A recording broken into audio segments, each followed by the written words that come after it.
అని చెప్పారు. ఇక కలిసికట్టుగా కాంగ్రెస్ ప్రచారం గెలిపే లక్ష్యమని నినాదం. మున్సిపల్ ప్రచారంలో చేయి కలిపిన నేతలు మున్సిపల్ పీఠమే ధ్యేయంగా ముందుకు.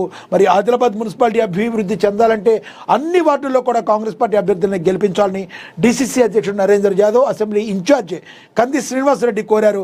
మున్సిపల్ ఎన్నికల్లో భాగంగా ప్రభుత్వం కాంగ్రెస్ నాయకులు అల్లూరి సంజయ్ రెడ్డి, గంట సుజాత, షాజిద్ ఖాన్, బోరంచు శ్రీకాంత్ రెడ్డిలతో కలిసి మున్సిపల్ పరిధిలో 21, 22 వార్డుల్లో పర్యటించారు. ఇంటింటికి తిరుగుతూ కాంగ్రెస్ పార్టీ కౌన్సిలర్ అభ్యర్థులు వసావర్ వెంట్ మనస్పూర్ ఖాన్లను గెలిపించాలని మరి చెప్పారు.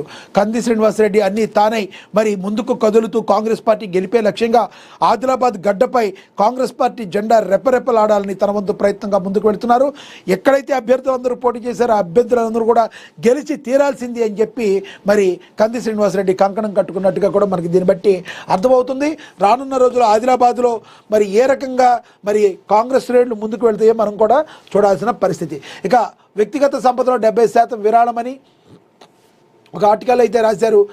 అలాగే ఈ నయాగారకు ఏమైంది అని కూడా రాయటం అయితే జరిగింది. ఇక ఓవరాల్గా చూసుకుంటే వారణాసిలో విలన్గా పృథ్వీరాజ్ సుకుమారన్ అని, వారణాసి మూవీలో విలన్గా మలయాళ నటుడు పృథ్వీరాజు సుకుమారన్ ఉన్నాడని చెప్పి మరి రాయటం జరిగింది. దర్శకుడు ధీరుడు ఎస్ఎస్ రాజమౌళి సినిమాలో మరి హీరోలకి ఎంతగైతే మరి ఎలివేషన్ ఇస్తారో విలన్ని కూడా అంతే విధంగా ఎలివేషన్స్ ఉంటాయి. విలన్కి కూడా అంతే గొప్ప పేరైతే వస్తుంది.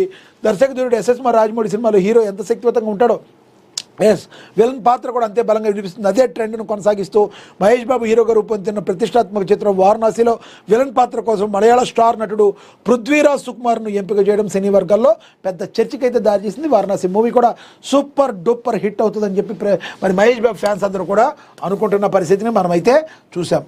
ఇక బుల్లెట్ సునీల్గా యాంగ్రీ మ్యాన్ రాజశేఖర్, మరి నారీ నడుమరారి సినిమాలో సూపర్ హిట్ అందుకున్న శర్వానంద్ కథానాయకుడిగా నటిస్తున్న తాజా చిత్రం బైకర్. ఈ చిత్రం నుంచి తాజా ఒక అదిరిపోయే అప్డేట్ వచ్చింది. ఈ చిత్రంలో senior hero angry man doctor Rajasekhar powerful పాత్ర నటిస్తుండగా ఆయన బర్త్డే సందర్భంగా చిత్ర బృందం మూవీ నుంచి స్పెషల్ టీజర్ను కూడా విడుదల చేసింది. ఇక అదేవిధంగా చిరు కుమార్తెగా సారా ఈ మధ్యకాలంలో అద్భుతమైన సక్సెస్ అందుకున్న సినిమా దురంధర్. గత డిసెంబర్లో రిలీజ్ అయిన ఇప్పుడు ఓటీటీలోకి వచ్చిన తర్వాత మంచి రెస్పాన్స్ అందుకుంటుంది. ఇందులో నటించిన రణ్వీర్ సింగ్, అక్షయ్ ఖన్నా, మాధవన్, సంజయ్ దత్, అర్జున్ రాంపల్ ఇలా అందరికీ మంచి పేరు వచ్చింది. హీరోయిన్గా చేసిన సారా అర్జున్ కూడా మరి ఓవర్ నైట్ స్టార్డమ్ సొంతం చేసుకుంది. ఇప్పుడు ఈమె చిరంజీవి కూతురుగా నటించే బంపర్ ఆఫర్ కొట్టేసిందట. ఈ సంక్రాంతికి మనశంకర వరప్రసాద్ గారి సినిమాతో ఇటు కొట్టిన చిరంజీవి త్వరలో విశ్వంబర్తో ప్రేక్షకుల ముందుకు రాబోతున్నాడు. మరోవైపు బాబీ కొల్లీతో మరోసారి కలిసి పనిచేయనున్నారు. గతేడాది ఈ ప్రాజెక్టుపై ప్రకటన వచ్చింది. ఇంకొన్ని రోజుల్లో ఈ మూవీ సెట్ పైకి వెళ్ళనుంది. ప్రస్తుతం నటీనటుల ఎంపిక, ప్రీ ప్రొడక్షన్ వర్క్ జరుగుతుంది. ఇందులో భాగంగా సినిమాలో ఎవరెవరు నటిస్తారన్న వివరాలు బయటకు వస్తున్నాయి. ఇందులో చురుకు జోడీగా ప్రేమని ఎంపిక చేశారని, మోహన్ లాల్ కీలక పాత్ర తీసుకుంటున్నారని, విలన్గా బాలీవుడ్ దర్శకుడు అనురాగ్ కశ్యప్ని కనిపించబోతున్నారని అంటున్నారు. అలానే కీలకమైన హీరో కూతురి పాత్ర కోసం దురంధర్ ఫేమ్ సారా అర్జున్ని ఫైనల్ చేశారని మాట్లాడుకుంటున్నారు. తొలుత ఈ పాత్ర కోసం కృతి శెట్టి పేరు కూడా వినిపించింది. కానీ సారా ఫైనల్ అయినట్లుగా తెలుస్తుంది. సారా నటించిన తెలుగు తొలిగి మూవీ యుఫోరియా శుక్రవారం థియేటర్లోకి రానుందని కూడా ప్రచురించారు. ఇక పోలీసులకు ఆశ్రయించిన ఈషా రెబ్బా, మరి తెలుగు హీరోయిన్ ఈషా రెబ్బా పోలీసులను ఆశ్రయించిన తనపై సోషల్ మీడియాలో అసభ్యకరమైన కామెంట్స్ చేసిన వ్యక్తిపై చర్యలు తీసుకోవాలని కోరింది. ఎవరైనా కూడా మరి అసభ్యకరమైన పోలీసులు పోస్టింగ్లు ఏమైనా చేస్తేనా, అసభ్యకర పోస్టులు చేస్తే మాత్రం సోషల్ మీడియాలో ఉక్కు పాదంతో నలిపేస్తామని చెప్పి మరి చెప్తూ ఉన్నారు. ఎటువంటి పరిస్థితుల్లో ఈ సోషల్ మీడియాలో జరుగుతున్న మార్ఫింగ్లు కానీ వీటన్నిటికీ కూడా చెక్ పెడతామని పోలీసులు చెప్తున్నారు. అదేవిధంగా ఆంధ్రజ్యోతి చూద్దాం.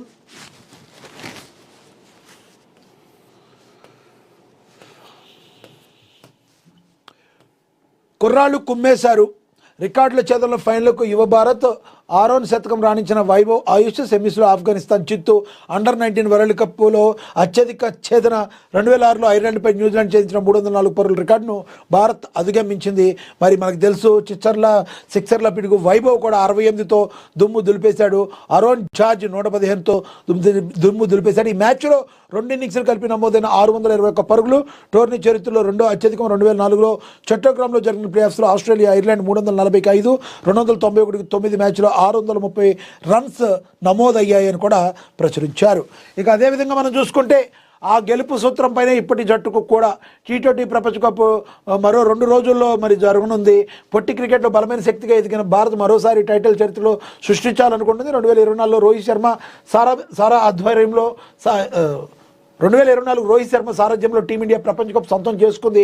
ఆ టోర్నీలో రోహిత్ బెరుకులేని ఆటతీరుతో ముందుండి నడిపించాడు. కప్పు కొట్టే గెలుపు సూత్రాన్ని పరిచయం చేశాడు. ఆ ఫార్ములా పైన ఇప్పుడు జట్టు కూడా నిర్మితం కావడంతో భారత్ మరోసారి ఫేవరెట్ మారింది. ఇదే విషయాన్ని టీమిండియా మాజీ వికెట్ కీపర్ దీప్ దాస్ గుప్తా కూడా విశ్లేషించారు.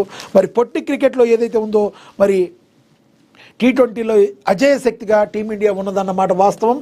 ఇక సంజు శాంసన్కి చోటు ఉంటుందా ఉండదా అని కూడా మరి చెప్తారు. మరి ఏదైతే ఫామ్ లేక కొట్టుమిట్టాడుతున్నాడు సంజు శాంసన్కు మరి చోటు ఉంటుందా లేదా అనే అనుమానాలు కూడా వ్యక్తమవుతున్నాయి. ఇక అదేవిధంగా జగన్ కుట్రలపై జనంలోకి అరాచకాలను కలిసికట్టుగా ఎదుర్కొందాం టీడీపీ జనసేన అధినేతల నిర్ణయం. చంద్రబాబు నివాసానికి పవన్ కళ్యాణ్ 2.5 గంటల పాటు సుదీర్ఘ భేటీ. వైసీపీ నేరపూరిత రాజకీయాలపై ప్రధాన చర్చ. కులచుచ్చు పెట్టాలని చూస్తుంది. తప్పుడు ప్రచారాలతో గందరగోళపరుస్తుంది. కల్తీ నెయ్యి వ్యవహారమే నిదర్శనం. తప్పు చేసి అడ్డగోలుగా సమర్థించుకుంటున్నారు. కూటమిని విచ్ఛిన్నం చేసేందుకు కుట్రలు పడుతున్నారని చెప్పి పవన్ కళ్యాణ్ అన్నారు. కల్తీ నెయ్యి సున్నితమైన అంశం, అందుకే ఆచితూచి వ్యవహరించడం. దీనిపై వైసీపీ అనుకూలంగా మార్చుకుంటుంది. జంతు కొవ్వు ఉందని తేలినా బొక్కాయిస్తుంది. సిట్ ఛార్జ్ షీట్పై కోర్టు నిర్ణయం తీసుకున్నాక అన్ని ఆధారాలతో ఎండగడతాం అని చెప్పి మరి సీఎం చంద్రబాబు అన్నారు. టీడీపీ జనసేన సమన్వయంపై చర్చ త్వరలో ఖాళీ అయ్యే 4 రాజ్యసభల సీట్లపైన కూడా మరి ఇది ఉండబోతుంది. ఎటువంటి పరిస్థితుల్లో జగన్మోహన్ రెడ్డి తీసుకుంటున్న ఈ ఒక టైప్ ఆఫ్ వన్ సైడ్ మాటల్ని మరి ఎండగట్టాలని చెప్పి మరి జనసేన పవన్ కళ్యాణ్ కావచ్చు, అదేవిధంగా టీడీపీ అధినేత చంద్రబాబు కావచ్చు భేటీ అయ్యి దానిలో మాట్లాడుకున్నట్టుగా దీనిలో మరి ప్రచురించారు. ఇక అవును తప్పు చేశాం. కల్తీ నెయ్యి కేసులో అప్రూవర్లుగా మారిన 3 నిందితుల్లో డైరీ ఎక్స్పర్ట్ సురేంద్రనాథ్ ప్రోటోకాల్ దర్శనాలు మర్యాదలతో మర్యాదలకు మురిసి తప్పు చేశారని వెలువల. కోర్టులో నేరం అంగీకరించిన టాప్ సైంటిస్ట్ రసాయనాల సరఫరా వ్యాపారి బోలేబాబా డైరీ ఉద్యోగి సైతం నేరం అంగీకారం. ఇది చాలా సీరియస్ ఎలిగేషన్గా కూడా మనకి తెలుస్తుంది. తిరుమల కల్తీ నెయ్యి వ్యవహారంలో అక్రమార్కులు ఓ టాప్ సైంటిస్ట్ను కూడా ప్రలోభాలకు గురి చేశారు. తిరుమలలో దర్శనాలు వసతి ఏర్పాట్లో ప్రోటోకాల్